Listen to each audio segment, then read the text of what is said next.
Bismillahirrahmanirrahim. Alhamdulillahi rabbil alamin. Ar-Rahmanir-Rahim. Maliki yaumiddin. Iyyaka na'budu wa iyyaka nasta'in.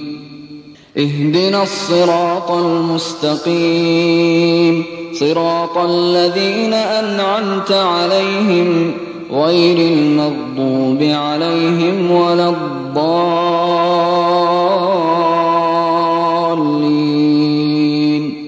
آمين.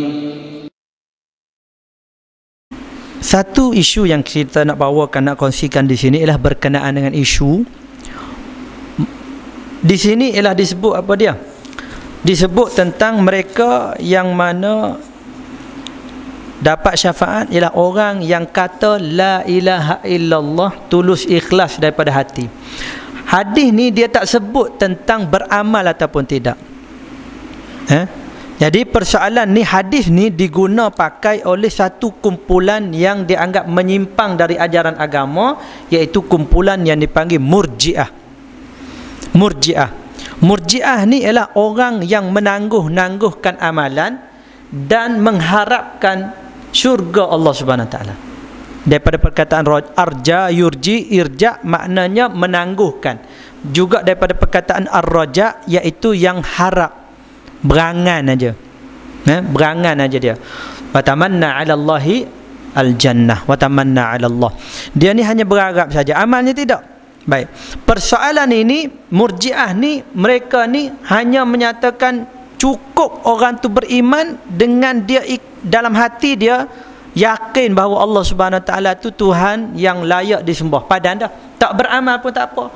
Puasa tidak, sembahyang tidak, zakat tidak, sedekah tidak, haji tidak, semua dia tak buat. Tak buat. Yang penting katanya hati kita baik. Hati nak kena baik, hati mau baik. Kata dia tak. Walaupun ni nampak ni brutal, nampak tu apa semua, hati baik. Bahaya kata-kata tu. Bahaya. Dari segi agama, orang belajar ilmu akidah, bahaya kata-kata tu. Pasal apa? Pasal inilah kata-kata golongan Murji'ah zaman dulu yang mana sekarang sudah wujud kembali.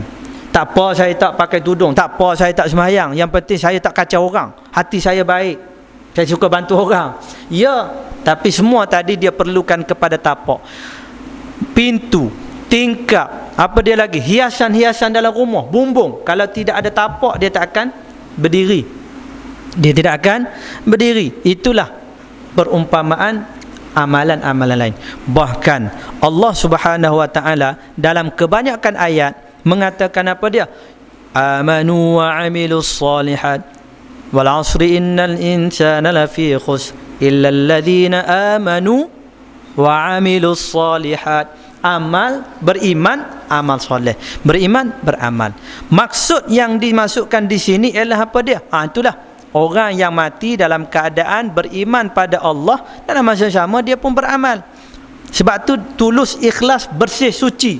Orang yang bersih suci ni ialah apa dia? Iza saluhat saluhal jasadu kullu. Kalau hati dia bersih suci, maknanya amalan dia pun bersih suci juga. Ada amalan dia. Tu maksud dia. Sebagaimana Nabi sebut dalam hadis tadi, iza saluhat saluhal jasadu kullu. Dia punya anggota pun akan jadi baik. Anggota yang baik ialah melaksanakan perintah Allah. Baik. Oleh sebab tu hadis ni bukan menyokong orang yang mengatakan bahawa cukup sekadar dalam hati saja, hati kita baik, maka Allah Subhanahu Wa Taala akan balas syurga. Tak, itu bukan hujah bagi mereka. Bahkan hadis ni nak sebut ialah apa dia?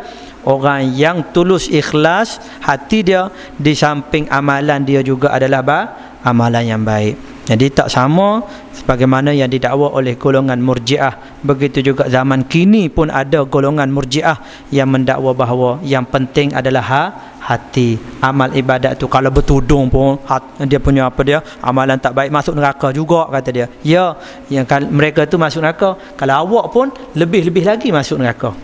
Begitu. Ya tak? Jangan dia anggap kita ni hati baik maka kita masuk syurga terus. Tak.